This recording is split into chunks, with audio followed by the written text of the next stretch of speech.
Di ba po mahal niyo si Daddy? Bakit niyo po siya natitiis? Kasi anak, pag mahal mo ang isang tao, lahat ng sakit kaya mong tiisin. Lahat kaya mong gawin para sa kanya. Nagpunta ako dito, Felix. Dahil mahal ko ang anak at apo ko. May papakiusap ako sa'yo. Kagaya din po ng ginagawa sa atin ni Lola Amor. Inaalagaan niya po tayo. Ganun nga, anak. Kasi ayaw nating mahirapan ng mga taong mahal natin. Pero kung minsan, mas nangingibabaw ang galit natin sa mga taong nanakit sa mga mahal natin. Do you think this is the right thing to do? Ito lang alam kong paraan para matulungan si Felix. Ang pilayan si Melissa. Doña Ofelia?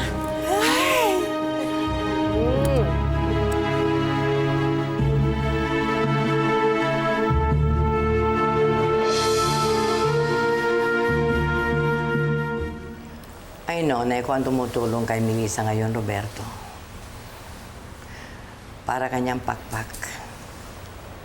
Without you, hindi siya makakalipad.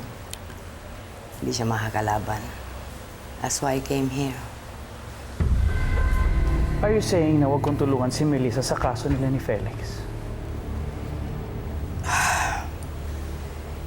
Hindi kayo nahihirapan pag lumalapit kayo sa akin para hingin ang tulong ko sa kandidacy ninyo. And now, ako naman ang hihingi ng pabor sa inyo.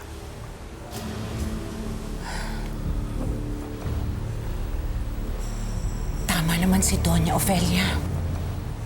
Huwag mo nang tulungan niya si Melissa. Nang sa ganon, maaayos mo pa ang relasyon mo kay Rebecca. Huwag kang makialam dito, Mama.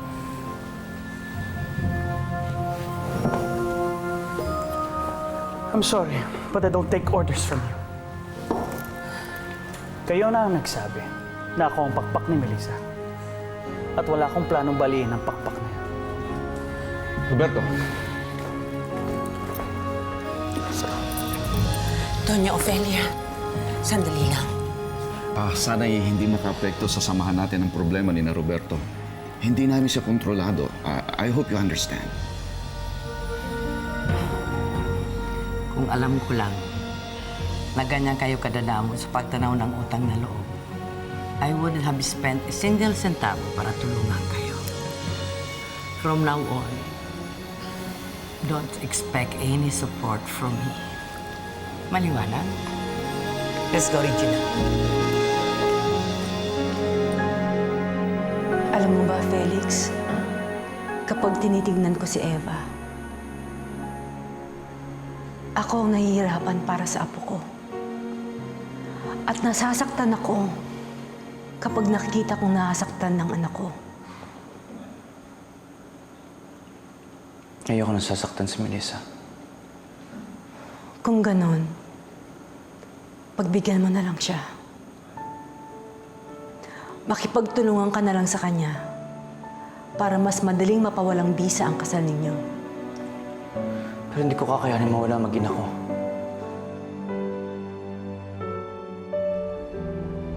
I miss you, Daddy.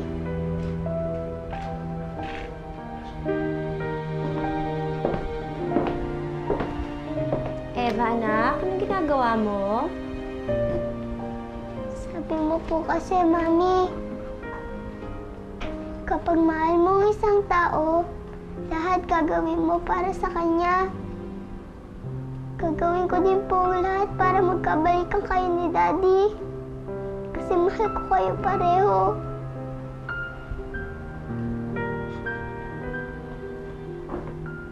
Eva,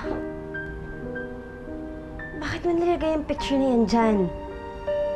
Kasi po, Mami, pag nakikita mo ang picture, iniisip mo na masaya tayo pag magkasama. Baka pauwiin mo na dito si Daddy Felix. Mawawala ng bisa ang kasal ninyo. Pero hindi nangangahulugan yon na mawawala na sa'yo ang mag-ina mo.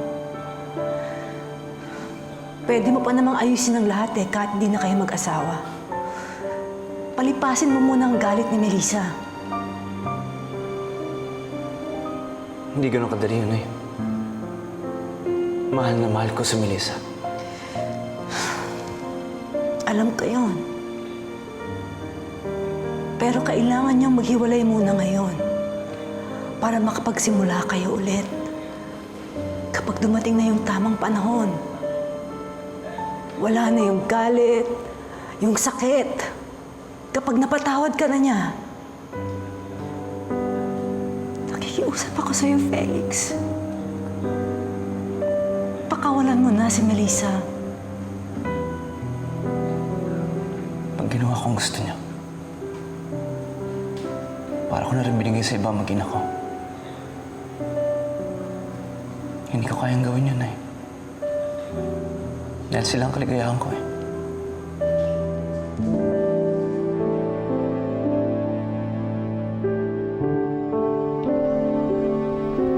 Hello, Eva. Guess what? May attendan tayong children's party mamaya. Ayoko po sumama, Tito Roberto. Baka po kasi dumating ang daddy ko.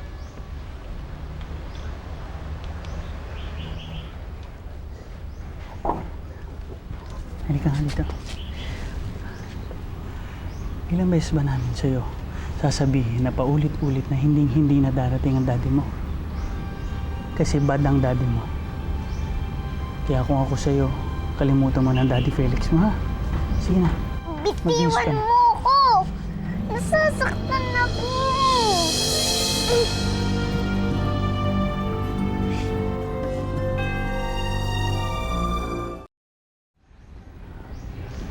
I'm sorry. Sige na, magbihis ka na. Ayoko sa'yo. Gusto ko kay Daddy Felix. Bad ka!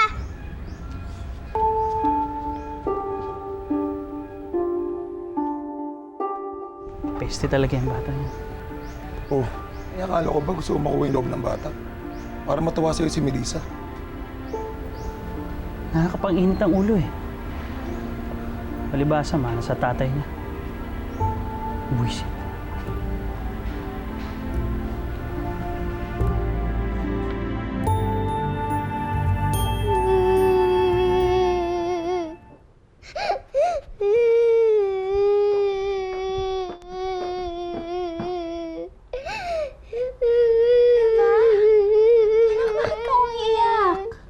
Ayoko po kay Tito Roberto, Mami. Anak, mabait naman si Roberto.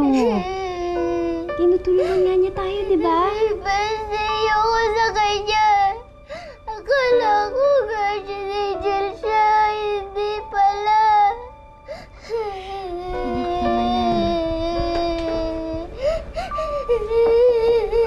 Eva? Kung ayaw mo punta sa birthday party, pasya na lang tayo. Ano yung bata niya? Roberto, pagpasensyahan mo muna si Eva, ha? Hindi pa kasi kalimutan ng daddy niya eh. Anak, tama na. Naintindihan ko naman yun, Melissa eh. But don't worry. Makakalimutan din niya ang daddy niya.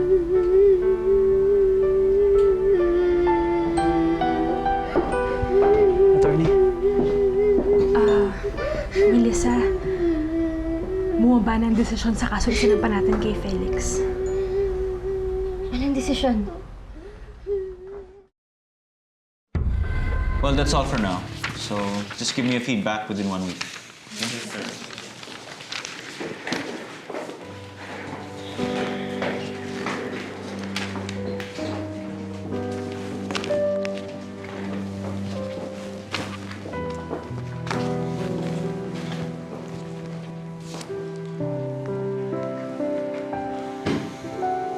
Felix, pakiwag ka lang.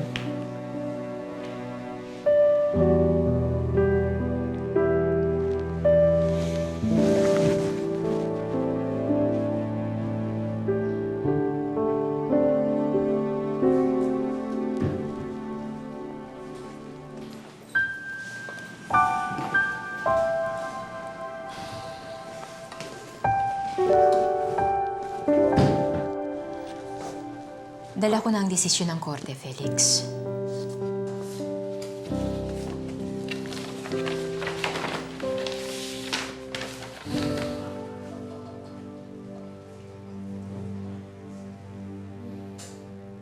judgment is hereby rendered, declaring the marriage between petitioner Melissa Santiago Rastro and respondent Felix Rastro as null and void. Ang ibig sabihin niyan, wala nang bisa ang kasal ninyo ni Melissa. I'm sorry, Felix.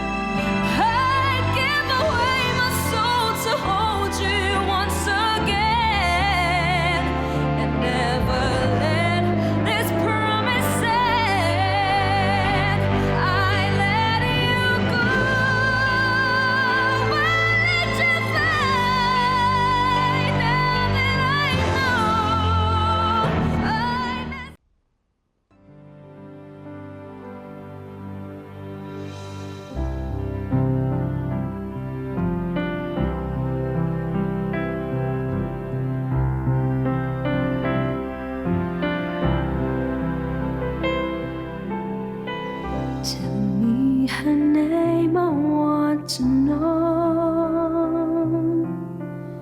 the way she looks and where we go.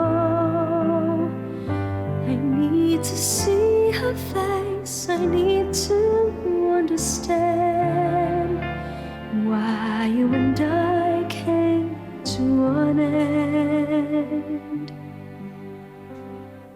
Tell me again, I want to hear. Who broke my faith in all these years? Who lays with you at night when I'm here alone? Remembering when I was your own. I let you go, I let you fly. Why do I keep on asking why? I let you go, now that I found a way to keep somehow more than a broken vow.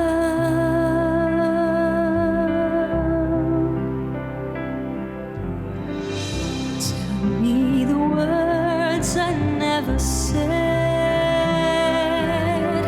Show me the tears you never shed. Give me the touch that one you've promised to be mine.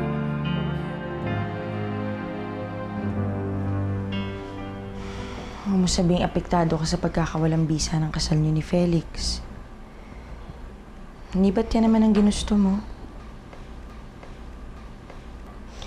Ami, tagal rin naman ang pinagsamahan namin ni Felix. Kaya kahit ano pa nangyari,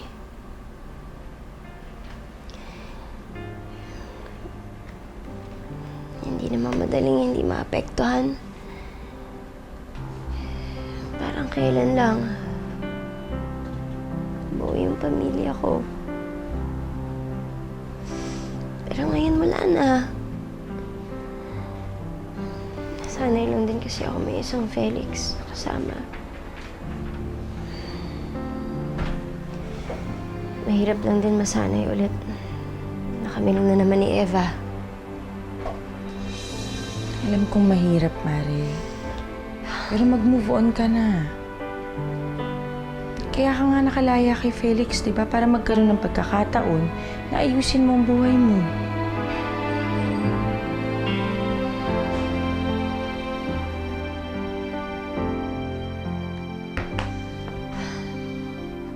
Tama ka, Ami. Kung ano mang pagmamahal ang naramdaman ko noon para kay Felix, dapat na rin mamatay yun.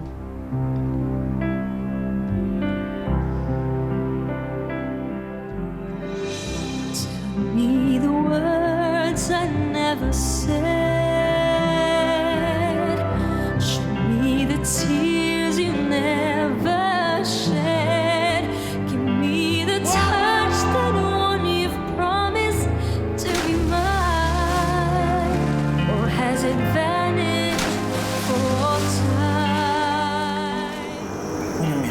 Melissa? Oo, Felix. Oo. Why do I keep on asking why? Kulang pa yung habang buhay para ipakita ko sa'yo at ipadama ko sa'yo na mahal kita. Mahal kita, Felix. At ikaw ang poste ko. Paano pa ba ako makakatayo na hindi ka kasama?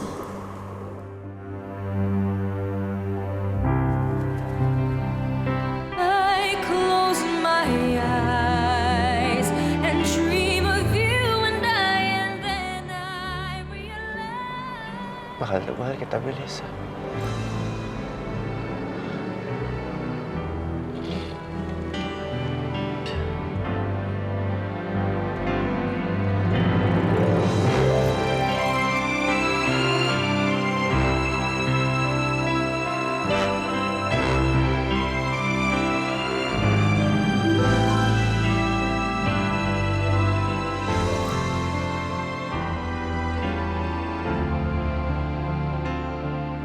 Sabi nga nila, pag nakalala mo na yung taong mahal mo, gagawin mo lahat para sa kanya. Nakalimutan mo maski sarili mo. Ang importante, maging masaya ang taong mahal mo. At ikaw ang importante sa akin. At ngayon magkasama na tayo. Pinapangako ko sa'yo ako magiging pader mo. Pagsisikapan ko ng patibayin ng aking sarili. Kapag nahihirapan ka, nandito lang ako, sasandalan mo. Mahal na mahal kita, Melissa. Akala ko, si Felix na ang binigay sa akin ng Diyos. Akala ko, totoo lahat ng mga pangako niya sa akin nung kinasal kami. Pero nagkamali ako. Sirang mga pangako.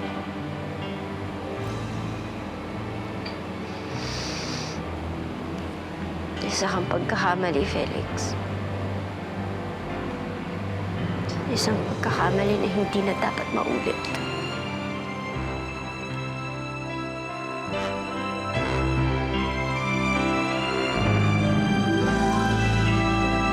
I give away my soul to hold you once again and never let this promise end. I let you go, I let you find. Okay na ba lahat? Bilisan nyo, ha? Darating na si Melissa. Malinis ba ang mga kamay ninyo? Yes, sir. Opo, sir. Okay, good. Nay! Ano to? Ay, grabe ka. Ano mga dinala mo sa amin? Grabe. Ang dami naman ito. Kuya Pengi, ah. Salamat. Para saan to, Roberto? Hindi ba napawalan na ng visa ang kasal ninyo ni Felix? Bakit di tayo mag-celebrate? Mga naman, Melissa. Konting celebration, no? Grabe. Roberto, kung pa pwede sana, huwag niyo natin ipaalam to kay Eva. Kasi hindi ko alam kung anong magiging reaksyon ng apo ko kapag nalaman to. Hindi ko nga rin po alam na eh. Paano ko sasabihin kay Eva na hindi nakikasal ng daddy niya?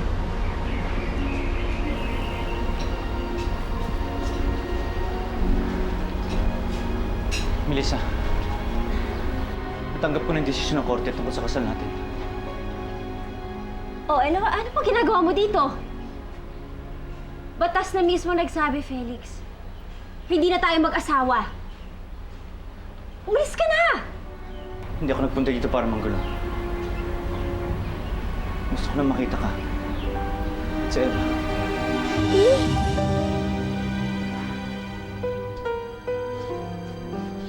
Eva!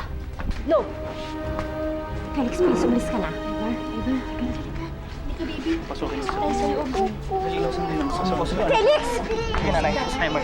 Kausap ko anak ko, Felix. Gusto mo kausap? Felix! Sandali! Dali niyo ako! Kumakaulap! Ako! Well, this is it. Maaring kasuhan na ni Melissa ng rape si Felix. Yan ang kailangan nating paghandaan ng mabuti, Madam Ofelia.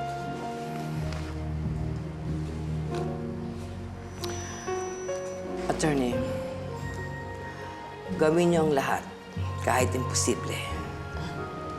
Wala akong pakialam kung maubos ang millions ko. Manalo lang ng kaso si Felix. Makakaasa kayo, Madam.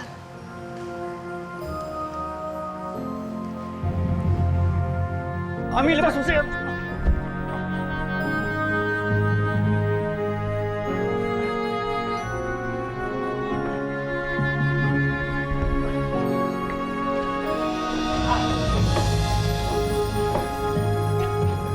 Umalis ka na, Felix.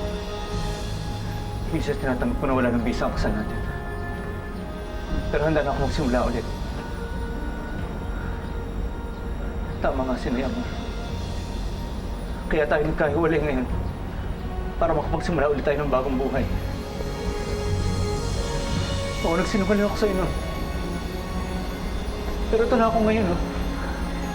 Iba na yung Felix ang umaharap sa'yo. Ito na ako, Melissa. Handa na ako yung tama mga mali. Kaya bagyan mo na ako isang pagkakataon.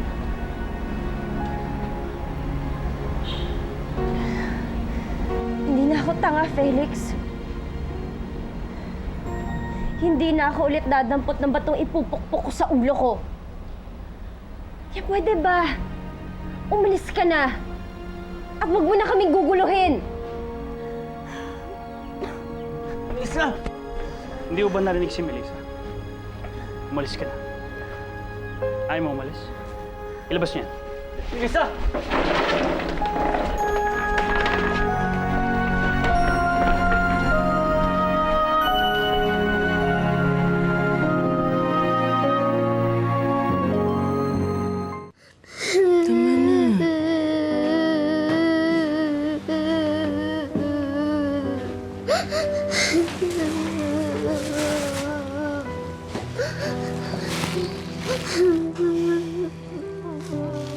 Anak, hindi ko alam kung paano ito sasabihin sa'yo. Pero hindi na kami kasal ng daddy mo. At hindi na kami pwede pang magsama ulit. I'm sorry, anak, ha? Sana maintindihan mo si Mami.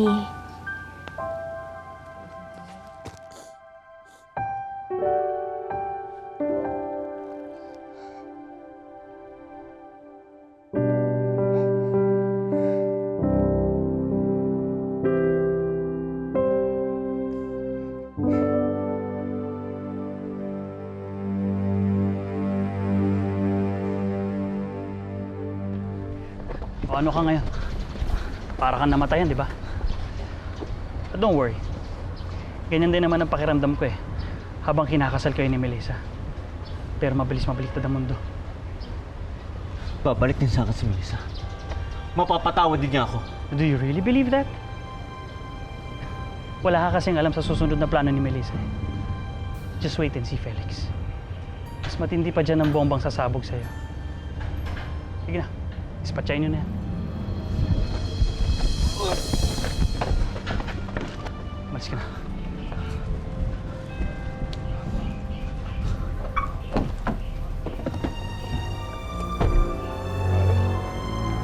Wala nang bisa ang kasal nila. Ano ko ba titigil?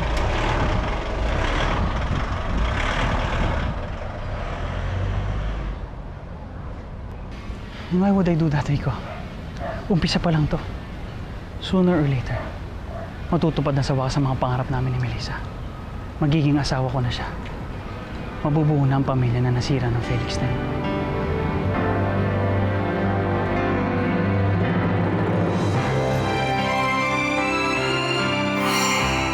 Alam mo, Felix, kung ako nasa posisyon mo, tagal na ako sumuko.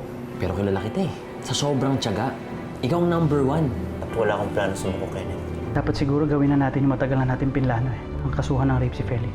Kasi pumayag niya si Brian na maging state witness. Kasama pa rin siya sa mga dumukot sa akin ni Roberto? Pero hindi naman siyang nang-rape sa'yo eh. Nautusan lang siya ni Felix. Kaya mas madidiin natin si Felix kapag tumistigo si Brian laban sa kanya. No wonder, magkasama pa kayo ng pamangking ko. Lumilingkis ka na sa ibang lalaki, sa ex mo, na umabando na sa'yo.